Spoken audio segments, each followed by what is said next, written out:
Halo pemirsa, apa kabar hari ini? Semoga selalu sehat di masa pandemi ini dan selalu bersemangat menjalani aktivitas.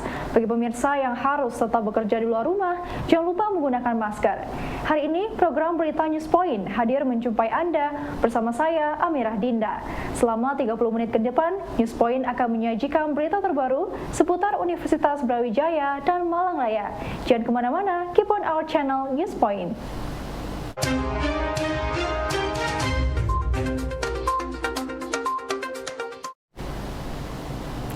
Pemirsa, Fakultas Peternakan UB menyiapkan 21 ruang kelas untuk pembelajaran hybrid yang sudah sesuai dengan standar protokol kesehatan COVID-19. Ruang tersebut memiliki jendela dan tidak menggunakan pendingin udara selama perkuliahan berlangsung.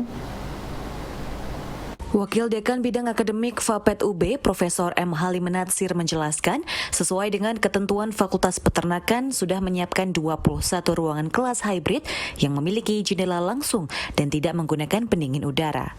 Setiap ruang hanya akan terisi 10-13 kursi sehingga mahasiswa dan dosen dapat melakukan jaga jarak lebih dari 1 meter. Setiap pintu masuk gedung juga sudah tersedia barcode peduli lindungi dan pengukur suhu sehingga semua sivitas akademika yang masuk akan terdata secara langsung melalui aplikasi tersebut. Ya, jadi untuk Fakultas Peternakan sendiri kami menyiapkan 21 kelas. Jadi 21 kelas yang tentunya harus sesuai dengan syarat baik itu prokesnya maupun syarat hybridnya. Untuk syarat prokesnya, yang pertama semua kelas kami itu sudah ada jendelanya yang agak besar. Sehingga permintaan rektor dan Satgas UB tidak boleh ada AC dengan menggunakan sirkulasi udara, 21 ruangan kami telah siap. Itu yang pertama dari segi prokes. Kemudian dari segi prokes yang kedua, kami juga menyiapkan di dalam kelas itu hanya 10-13 kursi saja. Artinya bisa lebih dari 1 meter per mahasiswa itu. Sebelum mahasiswa itu masuk, kami sudah melakukan sosialisasi sampai 3 kali. Jadi yang pertama kita anjurkan memang harus mulai dari kos-kosan sudah menjaga prokes itu. Ya, termasuk menggunakan masker yang memenuhi syarat dan seterusnya. Dan di setiap gedung kami itu sudah dipasang QR code peduli lindungi dan juga cek suhu itu wajib nanti dilakukan oleh seluruh mahasiswa. Ya, karena ini adalah 25%, yang awalnya memang 50, akhirnya kita turunkan, saya kira nggak ada masalah. Tentunya dengan 25 pengaturan sirkulasi akan lebih mudah. Penerapan protokol kesehatan selama kuliah hybrid ditekankan tidak hanya di dalam kampus semata, namun harus dilakukan sejak dari kos-kosan mahasiswa. Hal ini dikarenakan waktu interaksi mahasiswa lebih banyak di luar kampus. Fakultas Peternakan melakukan sosialisasi penerapan protokol kesehatan selama perkuliahan hybrid sebanyak 3 kali. Menurut Wakil Dekan Bidang Akademik, Profesor M. Halim Natsir menekankan, penerapan prokes ditekankan sejak mahasiswa tersebut berangkat dari kosnya masing-masing. Menggunakan masker dan menjaga jarak diharapkan sudah diterapkan oleh mahasiswa sejak dari kos hingga masuk ke ruang kuliah. Sehingga perilaku menjaga prokes tidak hanya dilakukan ketika berada di dalam kampus. Halim meminta kepada mahasiswa untuk membangun kesadaran bersama taat prokes di semua lingkungan untuk saling menjaga. Fakultas juga sudah menyiapkan Satgas COVID-19 yang selalu berkoordinasi dengan Satgas COVID-19 Universitas Brawijaya. Sebelum mahasiswa itu masuk, kami sudah melakukan sosialisasi sampai 3 kali. Jadi yang pertama kita anjurkan memang harus mulai dari kos-kosan sudah menjaga prokes itu, ya termasuk menggunakan masker yang memenuhi syarat dan seterusnya. Dan di setiap gedung kami itu sudah dipasang QR code peduli lindungi dan juga cek suhu itu wajib nanti dilakukan oleh seluruh mahasiswa. Ya, karena ini adalah 25%, yang awalnya memang 50, akhirnya kita turunkan. Saya kira nggak ada masalah. Tentunya dengan 25 pengaturan sirkulasi akan lebih mudah. Oleh karena itu jadwal memang waktunya itu antar jam 1, jam kedua dan seterusnya itu hanya 10 menit. Tetapi itu kalau berlangsung 100 menit. Namun kami sudah sepakat di Fakultas Peternakan kita mengadakan antara 45 menit.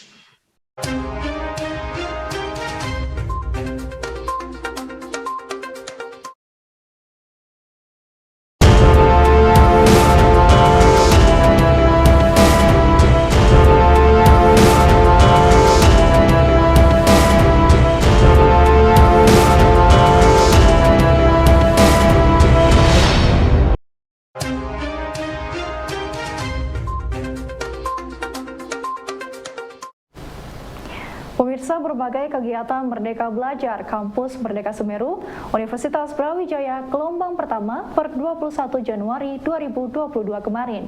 Menariknya, kegiatan ini mengusung 5 klaster untuk membantu masyarakat di Kecamatan Pronojiwo, Lumajang yang terdampak bencana erupsi Gunung Semeru kembali bangkit dan berdaya.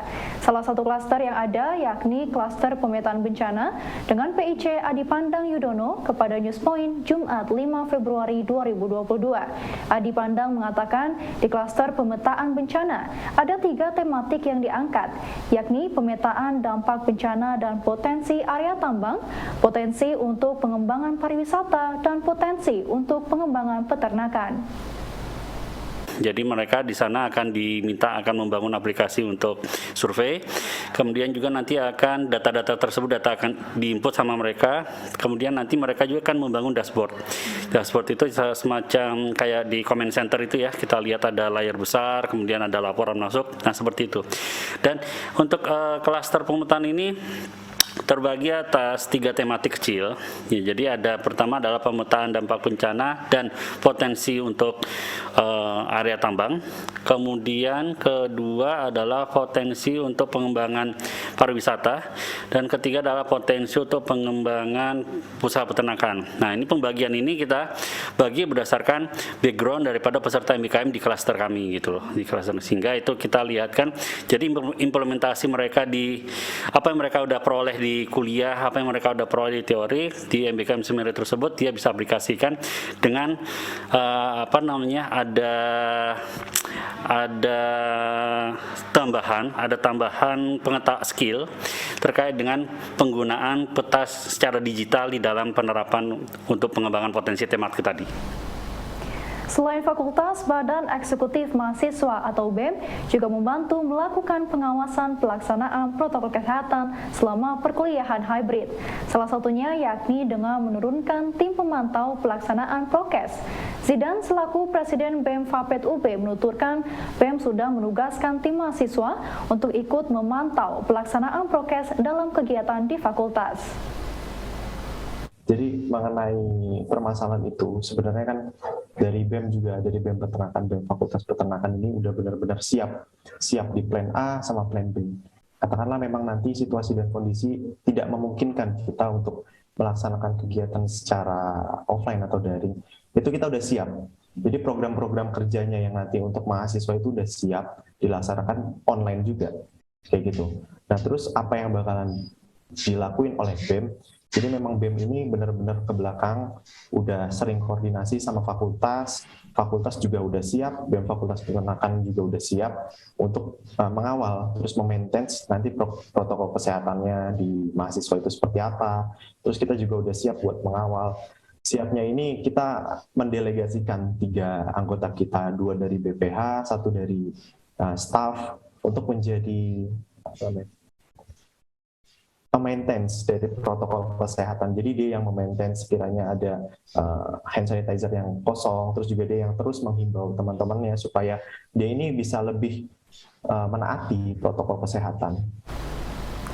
Kesulitan pengurus lembaga mahasiswa di UB Kediri menjadi perhatian Wakil Direktur Bidang Mahasiswa UB Kediri, Profesor Pugu Suryo Wardoyo. Menurut Pugu, pengurus lembaga mahasiswa yang lama mendukung program dan kegiatan dari pengurus baru sehingga program berjalan berkesinambungan. Ya, untuk programnya itu ya sesuai dengan Simkat Mawa itu yang harus mengerjakan atau melakukan Simkat Mawa. Jadi adik-adik ini sudah semangat semua, walaupun yang sudah purnagan, yang baru ya itu tetap saling mendukung, Pak Sidik. Jadi apa yang dikerjakan oleh pengurus yang baru itu akan disupport oleh yang pimpinan yang lalu, periode yang lalu. Itu. Jadi kebersamaan di PSDK Kediri ini sangat kuat sekali.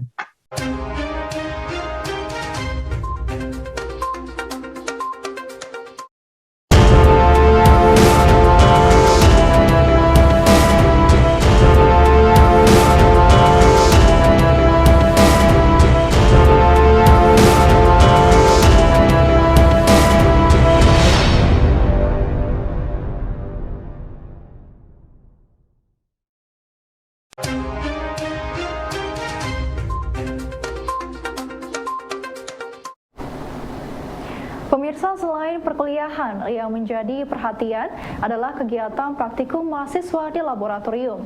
Seperti di Fakultas MIPA UB, kegiatan praktikum sudah mulai dilakukan sejak semester lalu dan akan terus berjalan pada masa perkuliahan hybrid. Praktikum ini sebenarnya sudah kita buka sejak semester kemarin, kalau untuk yang praktikum. Jadi kalau perkuliahan memang baru semester ini, tapi yang praktikum sudah kita curi start di semester lalu karena banyak sekali capaian-capaian pembelajaran adik-adik di lab ini yang sudah sangat urgent untuk dilakukan, begitu Mas Sidik. Kemampuan untuk melakukan reaksi-reaksi misalnya di biologi atau kimia. Jadi kalau praktikum relatif sudah established, bagaimana mekanismenya kami serahkan di lab masing-masing. Jadi di MIPA ini lab gedungnya terpisah dari gedung kuliah, jadi berbeda. Nah, di masing-masing jurusan ada lab-lab tersendiri, di masing-masing lab ada ketua labnya. Nah, ketua lab inilah yang menetapkan prosedur untuk penggunaan lab. Jadi praktikum ini tidak hanya praktikum untuk perkuliahan, tapi juga praktikum untuk tugas akhir, kemudian penelitian-penelitian dosen dan penelitian mahasiswa yang masuk dalam penelitian dosen. Jadi sudah berjalan, tapi ada sedikit perbedaan.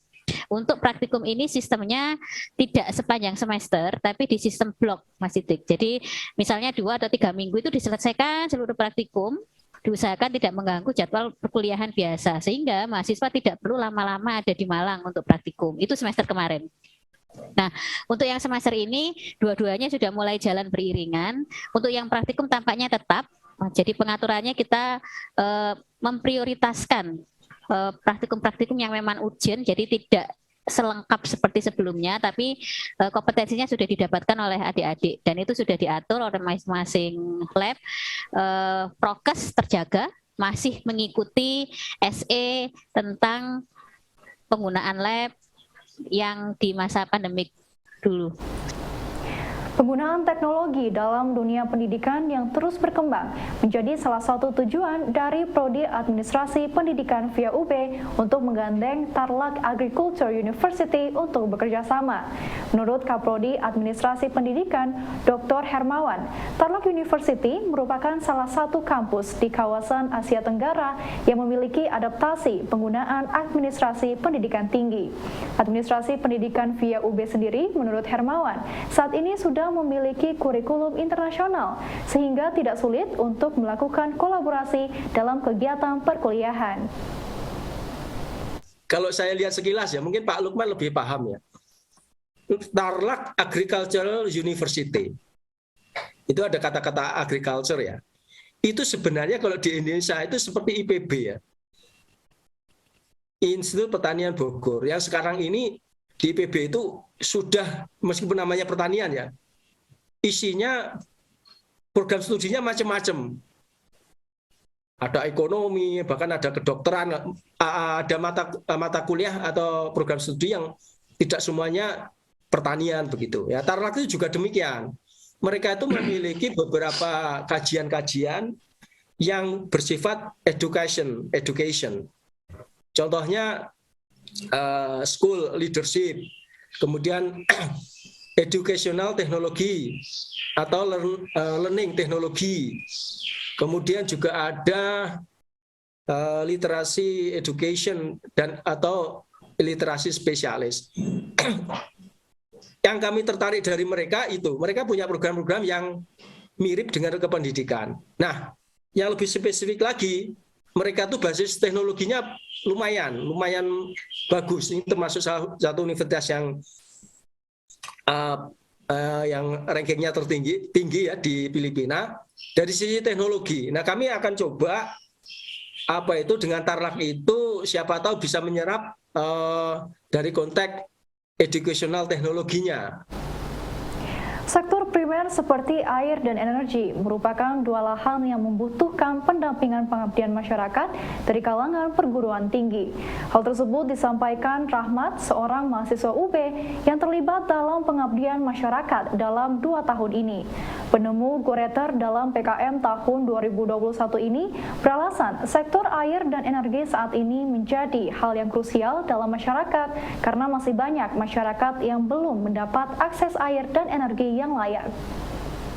Yang sangat relevan itu untuk pengabdian masyarakat permasalahan primer, Pak, seperti air, listrik, atau yang kebutuhan manusia yang primer seperti itu, Pak. Itu yang sangat bisa mendongkrak dalam pengabdian masyarakat. Karena Pak, selama ini untuk permasalahan itu kadang ada kalanya di suatu daerah itu masih belum terukut oleh pemerintah, yang mana itu ya, sebagai mahasiswa selalu ingin rasa ingin tahunya itu semakin tinggi dan ininya ini. Nah, ini salah satu bisa kedepannya bisa mencari pendukung lah untuk meningkatkan kekurangan-kekurangan yang ada di masyarakat. Baik pemirsa, informasi tadi sekaligus menutup perjumpaan kita hari ini. Jangan lupa saksikan News Point setiap hari pukul 19.30 waktu Indonesia Barat hanya di UB TV, Televisi Pendidikan Universitas Brawijaya.